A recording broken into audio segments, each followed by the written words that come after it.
자, 안녕하십니까. 자, 오늘은 15주차 수업입니다. 2020년도 1학년 1학기 창의적 스타트업 첫걸음 수업은 오늘이 마지막이 되겠습니다. 여러분, 우리 첫 번째 시간에 우리 코로나19로 인해 개강이 2주 연기됨에 따라 라고 이렇게 온라인 수업을 하겠습니다 라고 제가 이야기한 것이 바로 우리 3월 우리가 16일 날 첫 번째 시간인 것 같아요. 근데 어떻게 됐습니까? 우리 처음에는 진짜로 2주일만 되면은 좀 잠잠해지겠다고 생각했지만은 이렇게 15주, 우리 석 달, 이 마지막까지 이 비대면 수업으로 진행하게 된 것에 대해서는 여러분들은 당연하겠지만은 저 또한 매우 아쉽게 생각하고 있습니다. 자, 이따 오늘 마지막 이야기는 또 마지막에 한번 언급하는 걸 하고 오늘 수업에 들어가겠습니다. 자, 오늘의 학습 목표는 크라우드 펀딩과 임팩트 투자, 그리고 사업 계획서의 중요성, 그리고 기말고사에 대해서 이야기를 하겠습니다. 자, 크라우드 펀딩. 자, 크라우드 펀딩이란 무엇인가? 한번 볼까요? 자, 크라우드 펀딩, 소셜 펀딩. 이 두 가지 이렇게 불립니다. 그리고 불특정 소비자들을 대상으로 자본을 모집하는 형태의 펀딩이다 라고 보면 돼요. 그래서 기부형 크라우드 펀딩과 리드형 크라우드 펀딩이 있다라는 걸 보면 되고, 자, 쉽게 보면은 우리 대중 이야기 했잖아요. 표를 보면서 간단히 설명하겠습니다. 대중, 크라우드죠. 자금 조달하는 게 펀딩. 투자, 펀딩 약간 달라요. 의미가. 그래서 크라우드 펀딩이라고 이렇게 부릅니다. 자, 다음 페이지 볼까요? 예, 여기에서는 크라우드 펀딩의 종류가 되겠습니다. 크라우드 펀딩 종류는 대출형과 투자형이 있다라고 보면 돼요. 그죠? 그리고 기부형 크라우드 펀딩, 리워드형이라는 게 있어요. 이렇게 알아두세요. 자, 그럼 여기서는 뭐냐면은 NPO 단체가 하는 거거든요. NPO. 그러니까 여기서 하는 NPO가 뭐죠? 정부, 기업이 미치지 못하는 역할을 하는 제3섹터에서 활약하듯이 기부형 크라우드 펀딩 또한 기존의 투자 방식이 해내지 못했던 기존의 투자 방식, 그죠? 기존의 투자 방식이 해내지 못했던 사회적 역할을 하고 있다는 게 달라요. 그죠? 여기 좀 중요하거든. 이렇게 하시고. 그리고 여기서 알아갈 NPO 있죠. NPO와 NGO. 많이 들어봤을 거예요. 여러분. 그러나 영리단체, 비정부 조직보다는 NPO, NGO를 많이 들어봤단 말이야. 이게 무슨 공통점이 뭐냐? 자발성, 그죠? 키워드. 자발성에 기반한 비정부적 민간단체라는 거죠. 비정부적 민간단체로서 비정부성, 비영리성, 자발성 등의 특성을 가지고 있다는 거죠. 그럼 차이점이 뭐냐? 오늘 한번 여러분들이 한번 읽어보시기 바랍니다. 자, 크라우드 펀딩과 사회적 연계 펀딩의 연계 방안. 아까 크라우드 펀딩과 사회적 활동 이야기했어요. 이것은 여러분들 읽어보시고 크라우드 펀딩과 임팩트 투자를 다음 페이지에 동영상으로 준비해놨어요. 이걸 읽어보시면은 대체적으로 우리가 임팩트 투자, 크라우드 펀딩이 뭔지 이해를 할 수가 있어요. 오늘 시간 관계상 그 동영상으로 가늠을 하겠습니다. 가늠하겠습니다. 안녕하세요. 신한은행 선한전략부 박정양입니다. 오늘은 생투블이 두 번째 시간인데요. 여러분은 투자나 금융이란 단어를 들으면 어떤 이미지가 떠오르시나요? 무언가 인정머리 없고 냉혹하고 수익을 위해서라면 어떤 것도 상관하지 않는 그런 이미지가 떠오르시나요? 셰익스피어에 나오는 샤일록은 바로 이런 이미지를 대표하는 캐릭터인데요. 안토니오의 살 1파운드를 담보조건으로 걸면서 냉정하고 이익만 탐하는 어떤 그런 투자의 나쁜 이미지를 널리 확산시킨 캐릭터입니다. 물론 지금 와서 돌아보면 샤일록은 불쌍한 외국인 노동자로 현지 벤처 사업가에게 잘못된 담보조건을 내걸었다가 역으로 당하는 불쌍한 캐릭터이긴 한데요. 그럼에도 불구하고 지금도 샤일록은 무자비한 금융가를 대표하는 이미지로 널리 쓰이고 있습니다. 근대 초에 나온 크리스마스 캐롤에 나오는 스크루지도 이런 인정머리 없고 동전 한입 한입에 벌벌 떠는 수전노의 금융가 이미지를 널리 확산시킨 주범이지요. 그렇다면 금융이나 투자에 대한 이런 나쁜 이미지가 전적으로 어떤 미디어들의 영향력 때문일까요? 그런 것 같지는 않습니다. 우리나라에서도 전태일 열사의 사례가 있었고 방글라데시 같은 곳에서는 지금도 어린이들이 노동에 이용당하며 착취당하고 있는 현실이 있습니다. 이런 금융이나 투자에 대한 나쁜 이미지가 현실을 반영하고 있는 것도 사실은 맞습니다. 오늘 제가 말씀드리려고 하는 임팩트 투자는 이런 투자의 무한한 이기주의 또는 무한한 자기자본 증식이라는 속성에 대한 반성에서 나왔습니다. 옛날에도 부자들은 어떤 자기의 명예나 사회적 책임을 느끼고 자선이나 원조 활동을 많이 해왔습니다. 하지만 이런 자선이나 원조는 명확한 한계도 존재합니다. 실례로 OECD에서 조사한 바에 따르면 1960년부터 2011년까지 저개발 국가들의 2조 달러가 넘는 큰 규모의 원조가 있었습니다. 하지만 우리나라 같은 일부 사례들을 제외하고는 1960년대 저개발 국가가 지금도 저개발 국가로, 빈곤 국가로 남아있는 현실이 나타나고 있습니다. 임팩트 투자는 이런 원조와 자선의 한계에 대해서 반성하는 측면에서 나온 면도 큽니다. 임팩트 투자라는 말은 2007년 록펠러 재단이 개최한 행사에서 매니징 디렉터인 앤토니 벅 레빈이 처음으로 주창한 말입니다. 의미 있는 사회적 친환경적인 효과를 재무적인 이익과 함께 낼 수 있도록 그런 기업이나 단체, 펀드에 투자하는 것을 의미합니다. 임팩트 투자가 일반적인 자선, 원조 등과 차별화되는 것은 바로 재무적인 이익을 추구한다는 점에 있습니다. 우리가 흔히 상식적으로 볼 때 좋은 일을 하는 단체나 기업은 돈을 벌기 어렵다는 그런 통념이 자리하고 있습니다. 예를 들어서 중고품 거래를 통해서 사회적 가치를 실현하는 기업이 있다고 생각을 해보죠. 이런 기업들은 흔히 마진이 낮기 때문에 기업체를 운영하는 데 필요한 임대료, 직원 인건비 급여 지급 등에 대해서 대기업이나 다른 정부의 원조가 없으면 영업을 운영하기 어려운 경우가 많습니다. 반면에 잘 나가는 스타트업들은 어떤가요? 새로운 아이디어와 새로운 기술을 가지고 기존에 풀지 못했던 문제들을 풀어나오면서 벤처 투자자들에게 투자도 받고 또 자기들의 사업 모델과 상품을 발전시켜 나갑니다.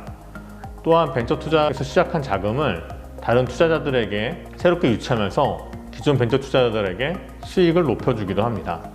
또한 이런 투자가 중첩되면서 기업의 밸류에이션이 높아지고 향후에는 기업 공개나 매각을 통해서 투자자는 물론이고 창업가 개인에게도 부와 명예를 선사하기도 합니다. 지금 유명한 구글이나 애플, 넷플릭스와 같은 거대한 인터넷 기업들도 다 처음에는 이런 스타트업으로 시작을 했습니다. 임팩트 투자는 이런 사회적 기업과 스타트업의 양면을 공유하는 측면을 생각하고 있습니다. 자선사업으로 유명한 빌 게이츠는 임팩트 투자가 변화를 가장 필요한 사람들에게 변화를 제공하고 시장을 조성할 수 있는 강력한 툴이라고 평가했습니다. 국내 임팩트 투자 관련 총 운용자산 규모는 2019년 말 기준으로 약 4,300억 정도가 될 것으로 추정되고 있습니다. 이는 3년 전에 비해서 17배나 증가한 수치입니다.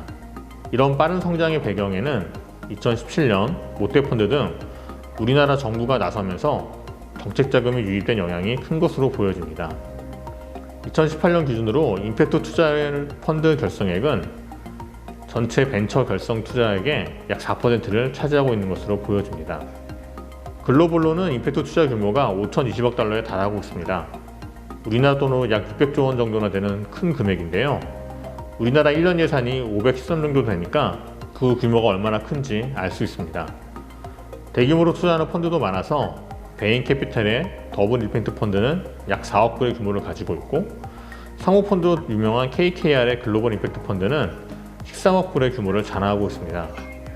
이런 대형 펀드들이 나오고 있다는 것은 임팩트 투자가 단순히 좋은 일을 하거나 어떤 자선을 더한다는 취지뿐만 아니라 새로운 투자 기회까지 제공하고 있다는 의미와도 통하고 있습니다. 저희 신한금융그룹도 SK와 함께 지난 2018년 200억 정도의 펀드를 조성하는 등 임팩트 투자에 열심히 나서고 있습니다. 이런 임팩트 투자의 사례를 찾아보면 재밌는 사례도 많이 있는데요. 케냐의 세너지라는 회사가 있습니다. 이 회사는 화장실을 통해서 임팩트 투자를 추구하는 회사인데요. 상하수 시설이 부족한 케냐 나이로비에 상하수 시설이 필요 없는 화장실을 만들고 그 화장실을 이용하는 사람들에게 이용료를 받고 또 화장실에 모이는 인분을 이용해서 비료를 만들어서 주변에 있는 농부들에게 비료로 제공하면서 또 수익을 얻는 그런 기업입니다. 화장실이 부족해서 환경오염이 심했던 나이로비에 화장실을 지어줘서 깨끗한 환경이라는 사회적 가치도 실현하면서 동시에 기업 이익도 얻는 그런 임팩트 투자의 좋은 사례라고 할 수 있겠죠. MIT 출신의 3명의 학생들이 시작한 이 사업은 지금은 나이로비에서 수백 명의 인원을 고용하는 큰 기업으로 성장했습니다. 인도에서도 재미있는 사례가 있습니다. EM3 Agricultural Service라고 하는 회사인데요. 이 회사는 농기계를 빌려주는 일을 합니다. 농기계를 빌려주는 회사라고 하면은 우리나라도 있고 그렇게 특별할 것 같지 않은 느낌이 드는데요. 이 회사가 특이한 점은 영세한 인도의 농민들을 위해서 농기계를 시간 단위로 빌려준다는 겁니다. 30분, 1시간만이라도 트랙터를 쓸 수 있게 해준다는 거죠. 그래서 이 회사의 별명은 인도 농기계 우버라고 불리고 있습니다. 농기계를 사용하기 어려웠던 인도 농민들에게 농기계를 빌려주고 농업을 지원하는 한편 자기들도 농기계의 활용도를 높여서 이익까지 추구하는 임팩트 투자의 사례라고 할 수 있겠습니다. 이 EM3 아그리컬처 서비스의 뒤에는 아스파다라고 하는 소로스가 만든 펀드에 의해 창업된 회사가 자리하고 있습니다. 이 아스파다는 임팩트 투자를 전문으로 하는 회사인데요.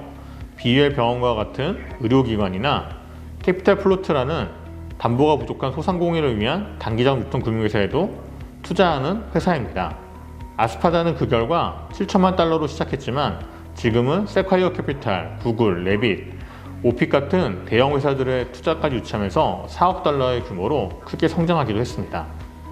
임팩트 투자에는 지금 문제가 되고 있는 난민이나 빈민층을 스타트업을 도와주는 사례도 있습니다. 파리에 있는 파운더스는 페이스북, 마이크로소프트 같은 글로벌 테크 기업과 로레알, TFI 같은 프랑스의 유수 기업, 그리고 우리나라의 네이버까지도 함께 참여하는 대규모 벤처 투자 기구입니다. 그 중에서 파이터스 프로그램이라는 프로그램이 있는데요. 이 프로그램의 취지는 출발선에서 한 발 뒤처진 창업가들을 돕는다는 것입니다.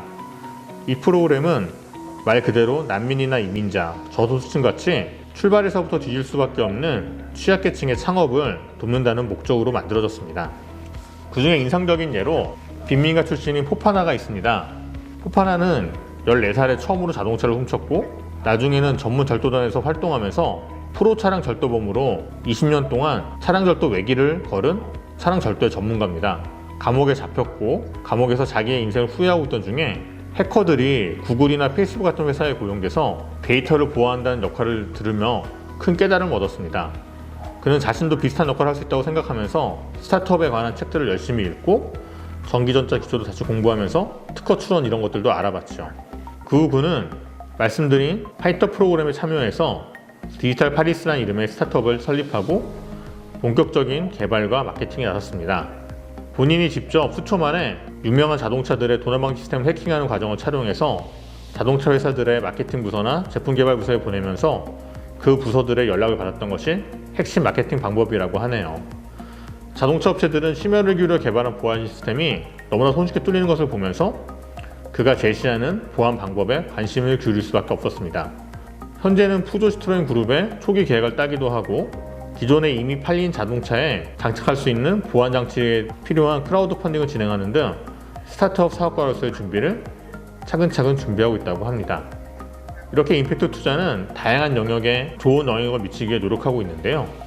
국내에도 물론 임팩트 투자 사례가 있습니다. 스페이스워크라는 스타트업이 있습니다. 조선일보의 VC 인사이더를 통해서도 소개됐던 사례인데요. 인공지능 건축 설계 기술을 활용해서 토지 개발 솔루션을 제공하는 기업입니다. 예를 들어서 서울시가 사회주택 사업 등을 하려고 할 때 과거에는 시뮬레이션을 거치지 못하고 땅부터 매입하고 사업을 추진하는 등 불확실성과 시행착오에 따른 비용의 문제를 겪을 수밖에 없었습니다. 하지만 지금 말씀드린 스페이스워크라는 기업의 솔루션을 활용하면 용적률, 도로 편의, 채광 등의 다양한 문제를 AI로 시뮬레이션 해볼 수 있어서 이런 시행착오에 따른 비용과 시간을 크게 줄일 수 있습니다. 이 회사는 랜드북 세이프티라는 기능도 제공하고 있습니다. 용산 상가 붕괴나 상도동 유치원 건물 붕괴 같이 건물 붕괴는 사회적으로도 큰 문제가 되는데요. 이 랜드북 세이프티라는 솔루션을 활용하면 건축의 연도, 건축 방식, 층수, 노후도 등의 데이터를 활용해서 붕괴 위험이 있는 노후 건물을 미리 파악할 수가 있습니다. 사람이 직접 현장에서 힘들게 일해야 되는 시간과 비용을 크게 줄여주면서도 건축 붕괴 같은 사회적 사고도 막아주는 임팩트 투자의 좋은 사례라고 할 수 있겠습니다. 앞으로도 임팩트 투자의 규모나 영향력은 점점 커질 것으로 보입니다. 기업의 리스크를 단순히 재무적으로 평가하던 시대를 지나서 ESG, 환경, 사회, 지배구조 측면에서 평가하는 것이 일반화되고 있기 때문입니다. 환경과 사회에 대한 비즈니스의 적합성에 대한 정부와 기업, 그리고 투자자들의 관심이 점점 커지고 있습니다. 특히 문재인 대통령이 지난해 7월 임팩트 투자 촉진을 위해 오늘 2022년까지 임팩트 펀드를 5천억 원 규모로 확충하겠다고 밝히기도 한 만큼 우리나라에서의 임팩트 투자도 본격적으로 발전할 토대를 마련할 것으로 보입니다. 투자로 세상을 바꾸면서 수익도 추구하는 임팩트 투자에 여러분도 관심을 가져보시면 어떨까요? 생활 속에서 투자 기회를 찾으면서 보람까지 찾을 수 있는 좋은 경험이 될 것으로 생각됩니다. 감사합니다.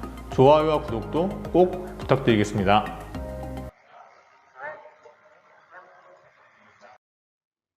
자, 임팩트 투자란 무엇인가? 자, 임팩트 벤처 캐피탈로 그랬어요.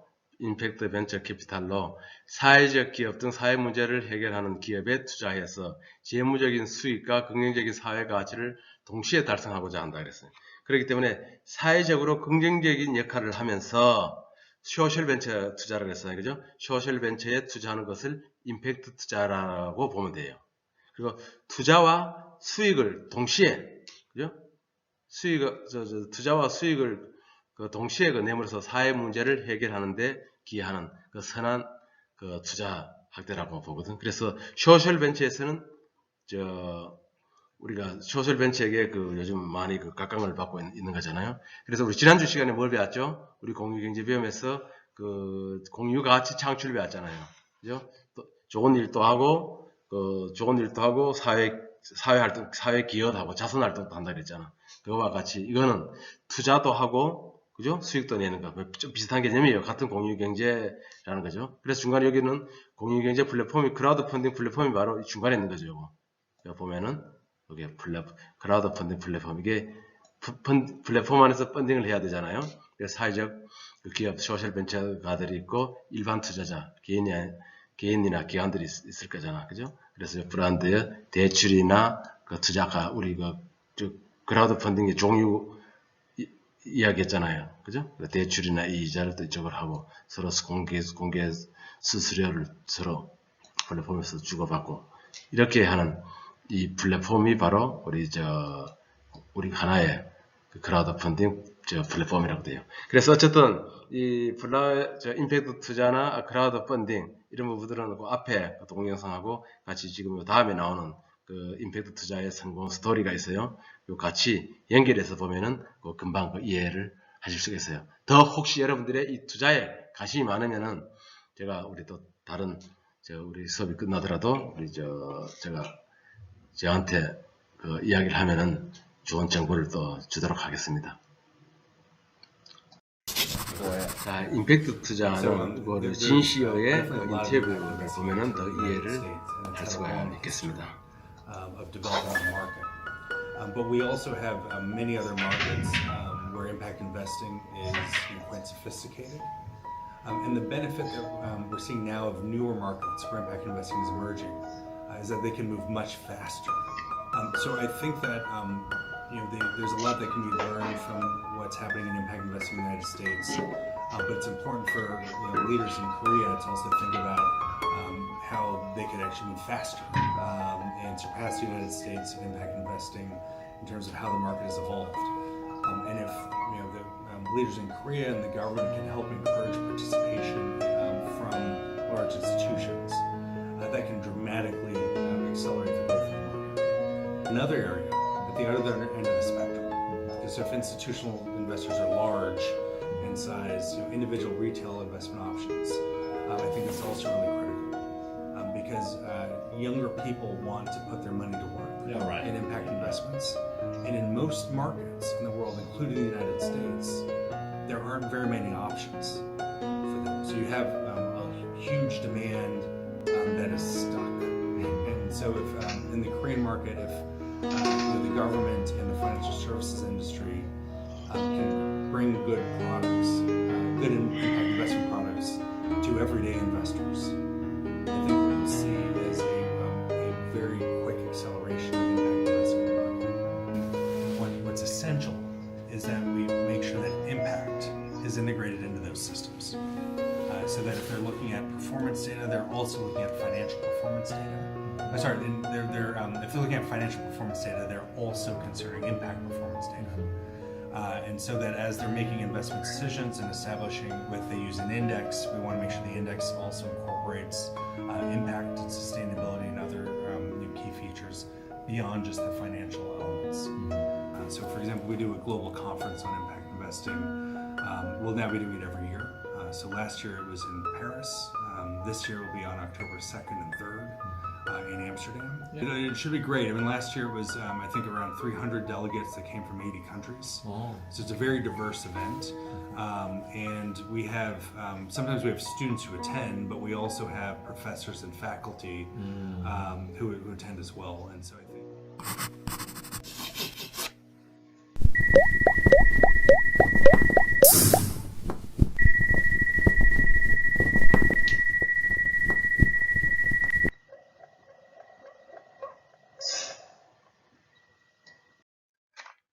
자, 여러분, 자, 여기에서는 지금부터는 이제 사업 계획서 작성에 대해서 알아보겠습니다. 자, 여러분들 사업 계획서 하면 사업 계획서가 뭐죠? 우리가 지난 우리 비즈니스 모델에 대해서도 간단히 언급은 한 것 같은데, 결론적으로 말하면은 사업 계획서는 돈이다라고 보면 돼요. 돈. 왜 돈이냐? 한번 생각해 봅시다. 우리가 비즈니스 모델을 배웠죠, 그죠? 우리 비즈니스 모델은 간단하게 정의하면 뭐라 그랬죠? 간단하게 이야기하면 여러분들 교과서 봅시다.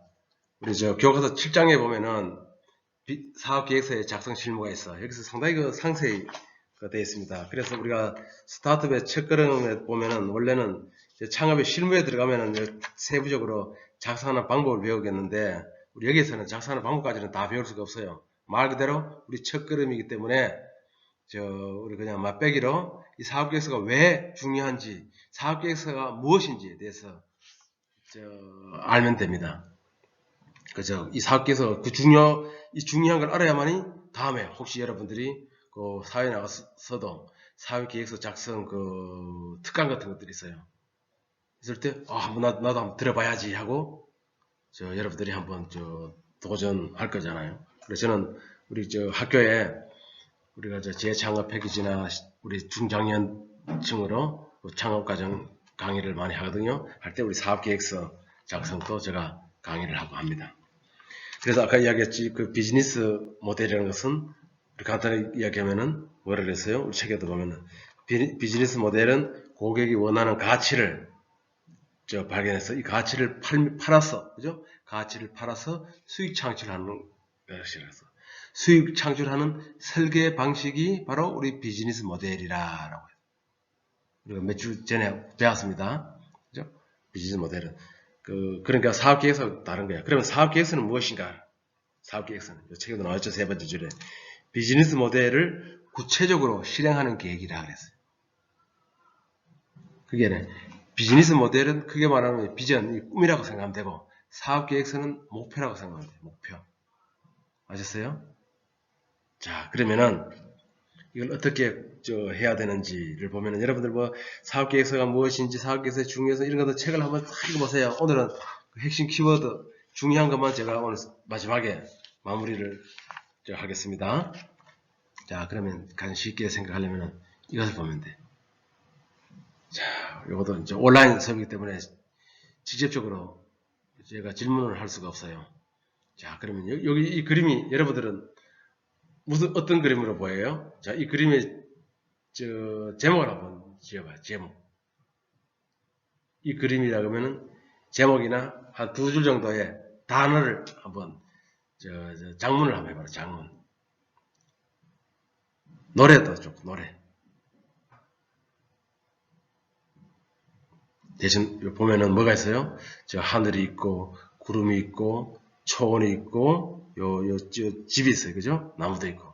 자, 그러면은 제가 우리 사업계획서가 무엇인가를 설명하기 위해서 간단한 시를 하나 보내주겠습니다. 뭐죠? 읽어보면 저 푸른 저 하늘 초원 위에 저 푸른 초원 위에 그림 같은 집을 짓고, 그죠? 그림 같은 집을 짓고 사랑하는 우리님과 한 백년 살고 싶네. 자, 그러면은 저 푸른 초원 위에 그림 같은 집을 짓고 사랑하는 우리님과 한 백년 살고 싶네 라고 되어 있잖아. 그러면 여기에서 우리 사업계획서에 그 목적이 있고 우리 강론이 있을 거예요.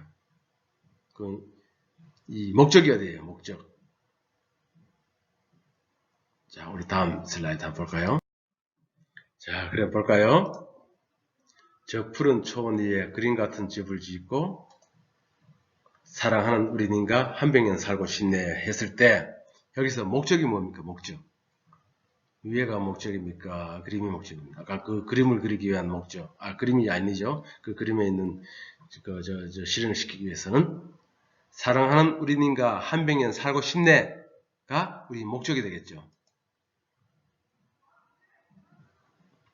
저 푸른 위에 초원 위에 그림 같은 집을 짓고는 뭐죠? 바로 강론입니다. 그때는 우리 사람 뭐든지 사업계획에 목적이 있으면은 그 목적을 이루기 위해서는 이러한 일들을 해야 되는 거잖아요. 그죠? 내가 사랑하는 우리님과 한 백년 살고 싶기 위해서는 그냥 딴 데가 아니고 저 푸른 초원 위에서 그림 같은 집을 짓는 것이 바로 강론이라는 거예요. 자, 이걸 이해를 잘해야만이 또 사업계획에 이해가 연결이 됩니다. 자, 그러면 사업계획서가 왜 필요하고 어디에 쓰이느냐가 중요하거든요. 여기서 한번 알아봅시다. 사업의 성공 여부를 가늠할 수 있는 척도, 계획한 사업과 관련된 제반사항이 체계적으로 서술되어 있는 문서가 사업계획서입니다. 자, 그러면 우리가 여러분들 여행을 가면 어떻게 돼요?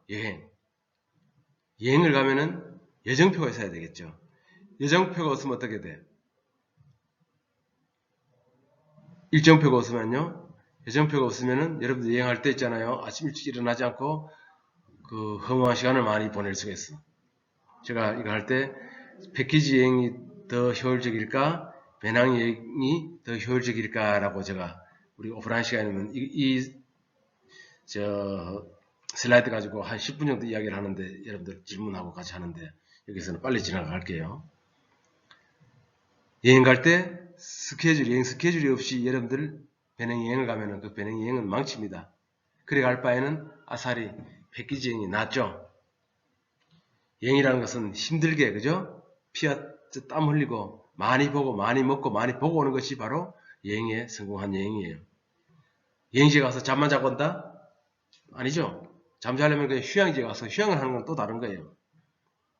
그래 그 목적과 잘못됐을 때는 그 판단을 잘해야 된다는 거죠.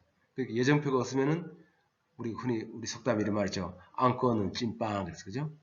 우리 건축할 때 집을 지으려면 뭐가 있어야 돼요? 설계도가 있어야 되는 거야. 설계도 없이 집을 지으면 어떻게 돼요? 집이 무너집니다. 불실공사가 돼요.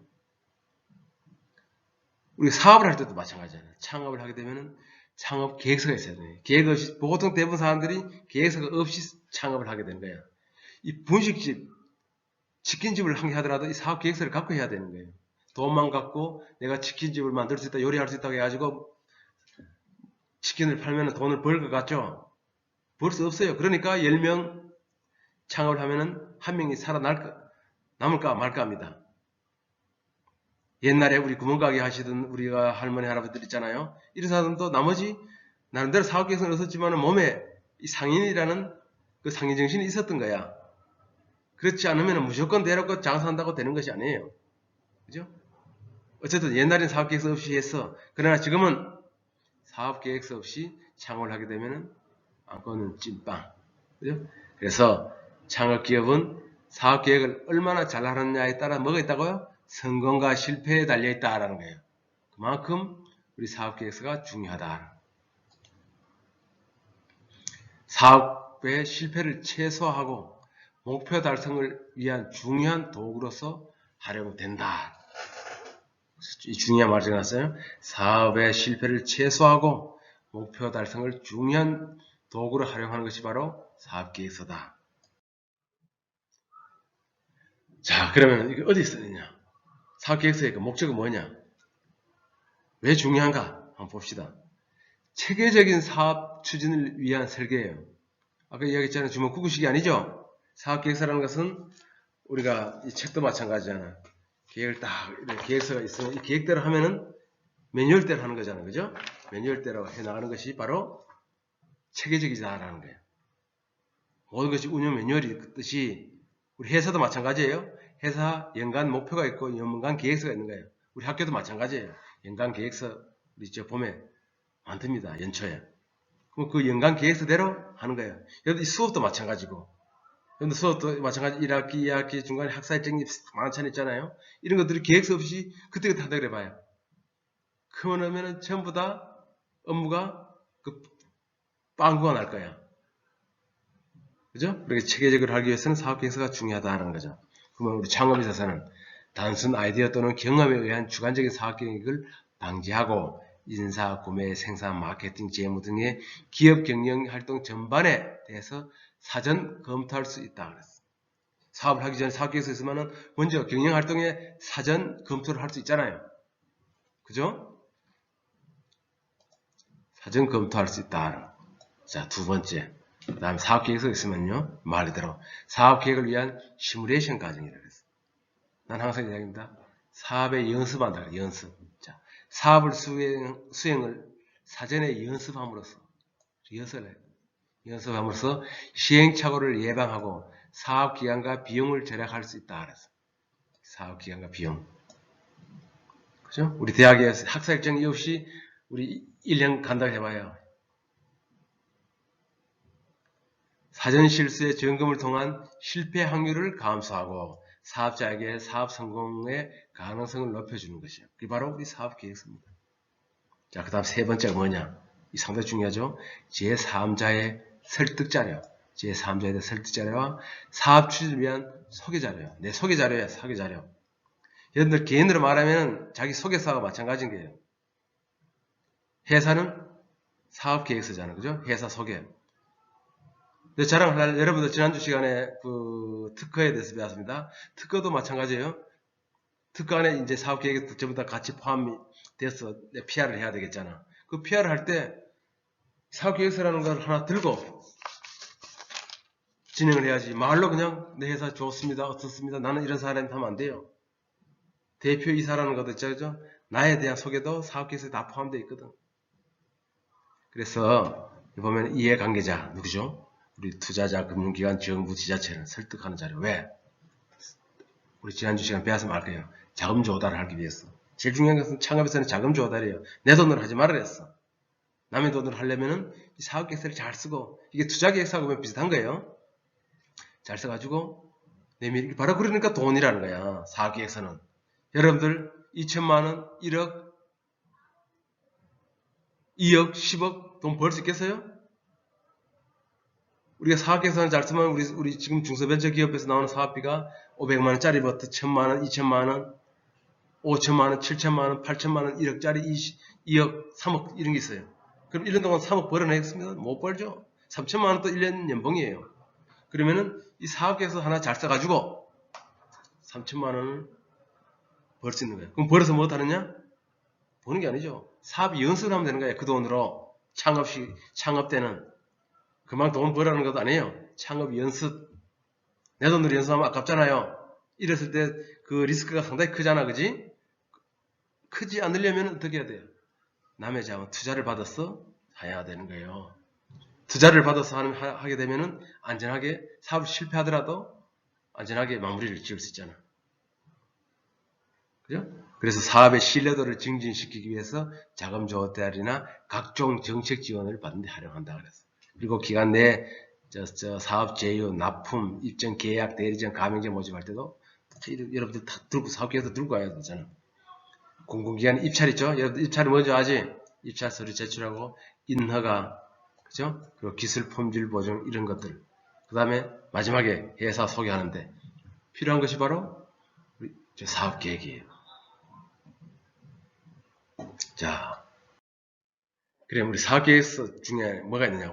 원래는 우리 심화 과정에서는 구체적으로 배우지만 여기서는 간단하게 이런 거구나라고 이렇게 하기 때문에 중요하구나라는 것을 알고 넘어가야 되는 거예요.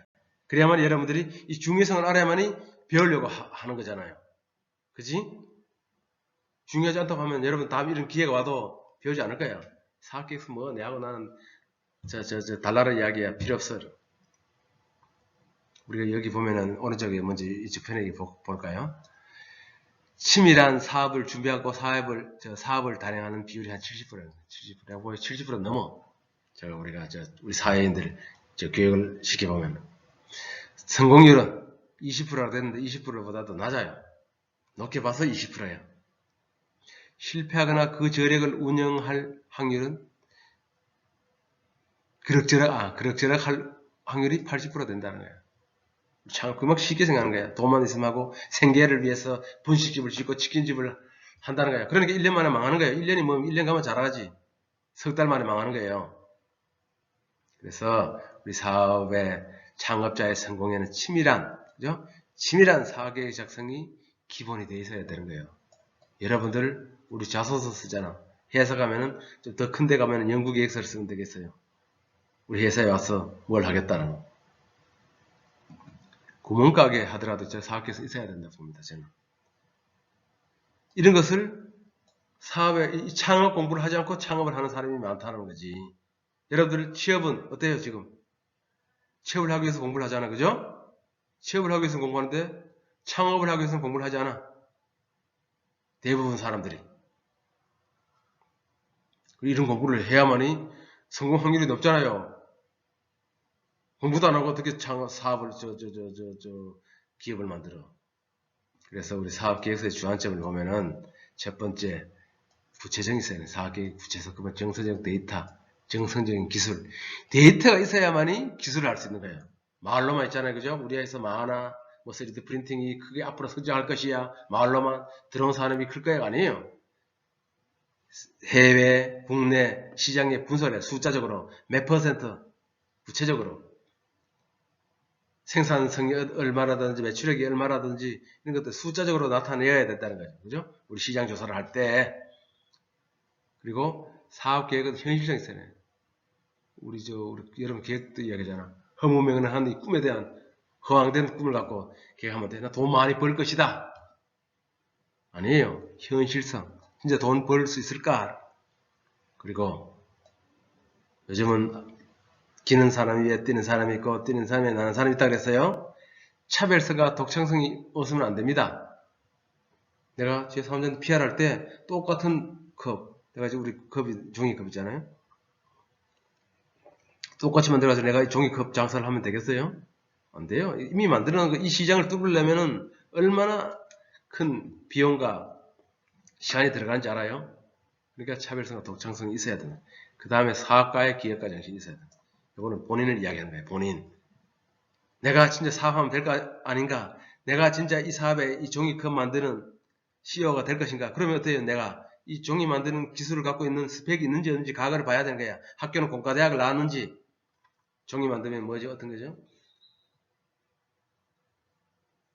전공 분야가 맞는지 안 맞는지 꼭 맞으라고 법은 없어요. 그죠? 틀리면은 왜 틀렸는지 스토리가 있어야 되는 거야. 예를 들어서 전기전자과에 여러분들 유한대학교 들어왔다가 나는 도저히 공부하면 안 돼. 그래서 디자인과로 갔어. 원래는 디자인과가 더 몸에 맞는 거야. 근데 어쩔 수 없이 누구 권유해가지고 전자과로 취업 잘 된다고 해서 전자로 갔는데 내가 공부하니까 안 돼요. 그렇게 하면 어떻게 돼? 그렇게 했을 때는 빨리 전과를 해야 되는 거예요. 그죠? 이 전과는 스토리가 있어야 된다는 거예요. 사업도 마찬가지야. 이 기업가 정신 안에는 사업가에, 그죠? 스토리가 있어야 되는 거예요. 아, 내가 이 사업을 하는 게 맞는지 의문낼까 아니라 저 사장님이 저 컵 만드는 회사의 사장님이 맞아? 컵 만들기 위한 어떤 기술을 갖고 있지? 어떤 재능을 갖고 있지라고 의문을 삼을 수 있겠죠? 그렇기 때문에 우리 사업가의 기업가 정신이라는 그 뜻이 여기서는요. 기업가 정신은 의미가 상당히 넓다 그랬어. 그죠? 넓지만 여기서는 그렇다 하는 거예요. 나의 자질. 그렇기 때문에 사업계획서에 있다 보면 첫 번째 자기 소개가 있어요. 똑같이 회사 소개, CEO의 그 역량 같은 게 다 포함됩니다. 그 다음에 사업계획서의 미관성이라. 미관성이 뭡니까? 이왕이면 다홍치 마라고. 사업계획서를 작성했으면은 깨끗하게 지적체지 막 그냥 누가 봐도 막 이해 못하도록 작성하면은 짜증나요. 안 봅니다. 왜? 다른 사람이 있기 때문에. 내한테 투자할 사람이 당신 아니어도 많이 있다는 거죠. 그러면 어때요? 이왕이면은 깔끔하게 보기 좋게 만들어 가야 된다는 거죠. 그 다음에 6번째, 공공의 이익입니다. 공공의 이익도. 또 우리 옛날에 기업가 정신에서 배웠어요. 기업은 물론 이윤 창출이 목적이 맞아요. 그렇지만은 사회적 책임도 질 수 있어야 되고, 이 사회에 내가 만든 제품, 내가 만든 이 기술이 사회에 어떤 역할을 하는 것인가, 어떤 기능을 할 것인가가 중요한 거야. 그래서 이 공공의 이익 도모가 중요합니다. 그래서 이러한 요소점들이 다 포함되어 있어야 되는 거예요. 그래야만이 누가 봐도 당신의 사업계획서는 투자하겠습니다. 투자를 하죠. 정부에서 돈 지원하겠습니다. 돈 지원 2천만 원, 7천만 원 한단 말이죠. 그렇지 않으면 안 되는 거예요. 그만큼 중요하다라는 거죠. 사업계획서가.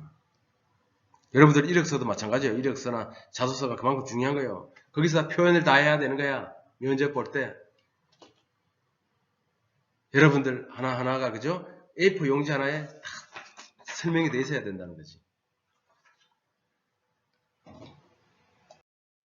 자, 이거는 이제 심화 과정이기 때문에 이제 생략하겠습니다. 시간도 다 되고 사업계획서 작성 프로세스가 이렇다라는 것만 알고 여러분들 우리 책에는 다 있어요. 그죠? 관심 있으면은 책을 보고 없으면 그냥 이런 것들이 있다라고 그냥 알고만 있으면 됩니다. 아이디어 개발, 아이디어 선별, 환경 분석, 사업 타당성 검토, 사업 모델 수립, 계획서 작성. 그렇게 해서 마지막에 이 작성하는 거잖아요. 그죠? 용도별로 사업계획서 있다라는 거.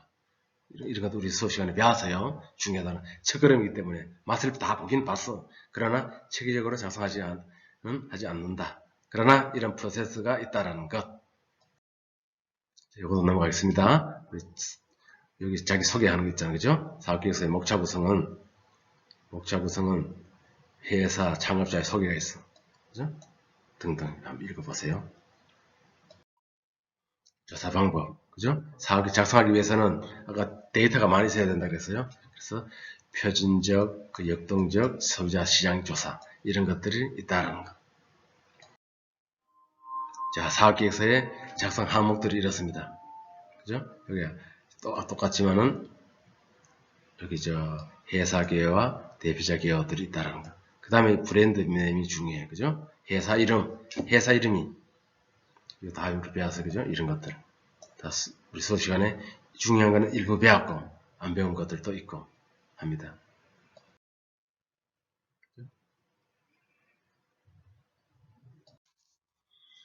자, 이제 이 마지막입니다.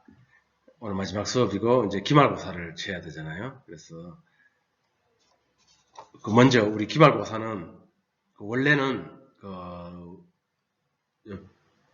대면으로 그죠? 대면으로 시험을 치면은 좋겠는데 이제 학교 방침상 우리 이론 과목, 교양 이론 과목은 비대면으로 시험을 치도록 됐어요. 그리고 여러 가지 방식이 있는데 저는 똑같이 우리 지난 중간고사와 같이 가제물로 제출하도록 하겠습니다. 그래서 시험 문제는 지난번과 같이 똑같은 방식으로 한 5개 정도 내놨거든요. 오늘 그냥 오픈북으로 가제물 형식으로 해서 요 기한 내에 제출하면 되겠습니다. 6월 24일 18시까지. 그리고 여러분들도 궁금한 것이 성적이잖아요. 이 성적인데 우리 원래는 이 상대평가로 우리 학점을 부여하게 되어 있어요. 그러나 이번 이 비대면 온라인 수업으로 인해서 패스 논패스로 그냥 학교 방침을 바뀌었습니다. 무슨 차이냐?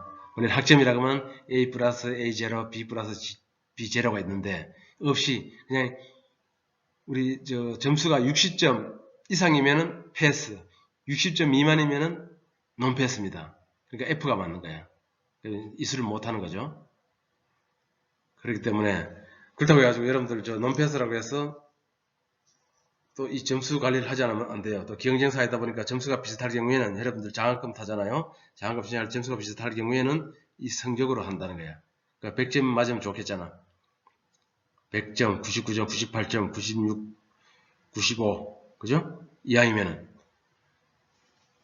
그리고 90점, 88점, 87점 이렇게 줄 거예요. 제가 70점 이상. 그렇기 때문에 높은 점수를 받는 것이 좋아요. 이하이면은. 패스니까 패스가 중요한 것이 아니죠. 그죠? 패스 중에서도 그 안에 점수가 높아야 되는 거죠. 점수 A 마지막 A가 있으면 더 좋겠지만은 그거는 좀 아쉽습니다. 그리고 이 주의사항 지난번 중간고사 마찬가지입니다. 근데 여기 저 이름 안 쓰는 학생들이 꼭 있어. 이름 안 쓰는 학생들이. 우리 마키는 3명, 꼭 한두 명은 이름 안 쓰고 제출하더라고. 마침 온라인으로 제출하다 보니까 이메일에 누군지가 나와 있기 때문에 제가 저거 수기로 이름을 적었어요. 지난 우리 중간고사 그 과제물에서도 여러분들 이름 안 쓴 학생들이 있어. 여러분 혹시 알고 있어요? 모르지? 제출하고 나서도. 그리고 꼭 중요한 거, 반드시 중요한 거, 이메일 제출 시 제목에 요거 창의적 스타트업 잘 안되네. 스타트업 5교시는 1-1 이거 2-1 1-2가 아니고 2-1입니다. 2-1 7발교시는 반드시 명기하시기 바랍니다. 이거 하지 않으면 안 돼요. 이것도 꼭 한두 명 안 하고 그냥 내 말 안 듣더라고. 그냥 내가 다 이때는 이제 다른 과목들하고 같이 이제 집중적으로 온단 말이야. 그러면 이렇게 하지 않으면 제가 관리를 못 합니다. 그럼 점수 내 감점 시킬 거예요. 정신 차려라는 거지. 신경 쓰고. 아셨어요? 그리고 중간고사는 제가 기말고사는 될 수 있으면은 그냥 무난하게 냈습니다. 뭐 이번에 점수 그게 없기 때문에 학점 부여가 안 되기 때문에 그냥 60점 이상 맞도록 제가 다 만들어 놨으니까 꼭 이거 지키세요. 그리고 우리가 수업 안 듣는 학생들 이 수업을 들으시면은 반드시 패스하세요. 될 수 있으면은 패스를 하도록 하겠는데 이렇게 하는데도 논패스가 되면은 F 맞으면은 그 문제 있는 사람이야 사실은. 이렇게 호의적으로 대해주는데도 나는 점수가 싫다 하면 어쩔 수 없잖아. 내가 과제물 내라고 맨날 문자 보냈잖아. 그죠? 출석 안 들으면 출석 들어라. 그래서 문자 보냈고 전화도 하고 해도 말을 안 듣는 학생들이 있어. 자, 여러분 어쨌든 오늘이 이제 마지막입니다. 오늘 이 수업 제가 이제 샤타 내려면은 저하고는 이제 일단 끝이고 또 혹시 또 다음 그죠? 우리 또 다음 다른 과목에 또 만날 계기가 있을지 모르겠는데 있고 또 혹시 또 저 수업을 또 계속 좋다고 해서 3번 연달아 듣는 학생들이 있어. 그죠? 그분들에게는 내가 고맙다고 이야기할게요. 재밌어서 듣는 건지 그냥 들을 게 없어서 그냥 박물교수 수업 듣는지 모르겠지만은 어쨌든 계속 이렇게 들어준다는 것은 또 내 나름대로는 또 고마운 생각이 들어요. 자, 그리고 마침 우리 온라인 수업에서 우리 밴드를 만들어 놨잖아. 그죠? 이 밴드를 저는 개인적으로는 좀 계속 지속적으로 갔으면 싶어요. 내가 좋은 정보나 좋은 이야기가 있으면 올려놓을 모양이니까 올려놓으면 여러분들은 그 댓글을 달아주면 좋잖아. 그지? 댓글을 안 달고 무반응이면 제가 그 다음부터 하지 않아. 무반응인데 혼자 원맨쇼를 할 수는 없잖아요. 그죠? 그래서 제 생각에는 이 밴드를 계속 이끌어 갔으면 하는 생각도 있습니다. 물론 여러분들 하게 나름이지. 그리고 여러분들 이 밴드를 보면은 제가 댓글 다른 거 보면은 너무 칭찬하고 싶어. 어떻게 이렇게 이 장문 길게 이 교양 과목인데도 불구하고 그렇게 길게 여러분들 다 타자를 치잖아, 그지? 쳐가지고 댓글에 첨부를 하는 것 같은데 그렇게 하기도 힘들 것 같은데 오프라인 수업은 그렇게 안 해요. 사람들 학생들 안 한다고 내가 필기하는 걸 보잖아. 여러분 대면 수업에 수업을 할 때 보면은 필기하는 학생들도 없어. 대부분 몇몇 학생들도 없다고 그 뒤에 또 잠자는 학생들도 있고. 근데 이 수업을 이렇게 보면은 대체적으로 우리가 1-1은 거의 70명 되잖아요. 70명 되는데 거의 대부분이 한 70명 되니까 한 65명 정도는 그렇게 다른 것 같아요. 거의 달았다 그러면 그것도 서로 경쟁인지 모르겠지만 하는 거 보고 너무 기특하다고 생각이 들어. 시대면 그렇게 안 하잖아. 그죠? 과제물 할 때는 대충 하지만 그렇게 매번 그렇게 하는 것에 대해서는 저는 그만큼 여러분들이 학습 효율이 있다라는 거예요. 그리고 내가 15주간 이제 이걸 배웠지 않습니까? 그죠? 이렇게 배웠는데 전부 다 이 중요한 과목, 우리 대학생으로서의 그 일반 상식, 꼭 필요한 것들을 제가 가르친 것 같아요. 이 정도 습득을 하고 나면은 말 그대로 교양, 쟤는 좀 박식하구나. 그래도 그나마 그 대학교 나온 그 대학생 그 출신답네, 유한대 학생답네라고 저는 자부할 수 있습니다. 이 정도면, 그죠? 그리고 지난번에 저도 레포트 냈고 오늘도 요 문제를 내놨는데요. 보시면은 달면은 여러분들이 나름대로 그래도 근접하게 열심히 하고 있다는 것을 느껴요. 뭐 다른 과목도 마찬가지겠지만은 어쨌든 우리 창의적 스타트업 첫걸음, 그죠? 우리가 이제 2개 반을 운영하는데 전부 근데 2개 다 반 똑같다니까? 우리 1-1반 있잖아요, 그죠? 5교시 반 또 보면은 막 그 길어요. 너무 기특하게. 그리고 마지막 느낀 점, 내가 옆에 좋아요라 눌러주잖아. 그때 혹시 여러분들 좋아요 안 누른다고 해서 서서하면 안 돼. 내가 사실 다 눌러주기도 그렇고 눌러주는데 그나마 여러분들이 그 내한테 주는 메시지가 보였을 때 제가 그냥 참아 눌러주거든요. 그렇다고 해서 뭐 한두 명 눌리면 또 그렇잖아요. 그래서 나름대로 이렇게 보게 되면은 내가 전부 4명 눈으로 보면 쑥 알아요. 대부분 뭐 썼는지 당연히 알지. 그리고 느낀 점 내가 꼼꼼히 읽어봅니다. 어떻게 느꼈는지, 어떻게 알게 되었는지를 봅니다. 되었어요. 그 정도라도 혹시 그냥 가시적으로 썼다 치더라도 공부는 그렇게 해야 되는 거야.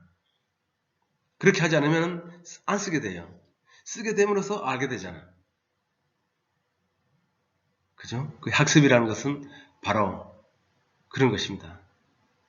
자, 어쨌든 오늘 이 마지막 시간에 또 할 말도 많고 한데 또 온라인으로 하다 보니까 시간도 제한되어 있고, 그죠? 어쨌든 그렇습니다. 여러분들 어쨌든 우리 코로나 조심하시고 우리 건강한 모습, 씩씩한 모습으로 다음에 언제 또 학교에서 우리 만날 일이 있으면 서로 인사하고 지냅시다. 저 얼굴 기억하겠죠? 우리 지금 2학년 학생들은 제가 아는 학생들은 있지만 혹시 그렇지 않은지 혹시 알게 되면은 인사를 하고 또 다음에 또 기회가 있으면은 한번 또 만날 수 있는 기회가 있을 수가 있어요. 자, 어쨌든 오늘은 자 이것으로 마치겠습니다. 자, 여러분 수고하셨습니다. 자, 감사합니다.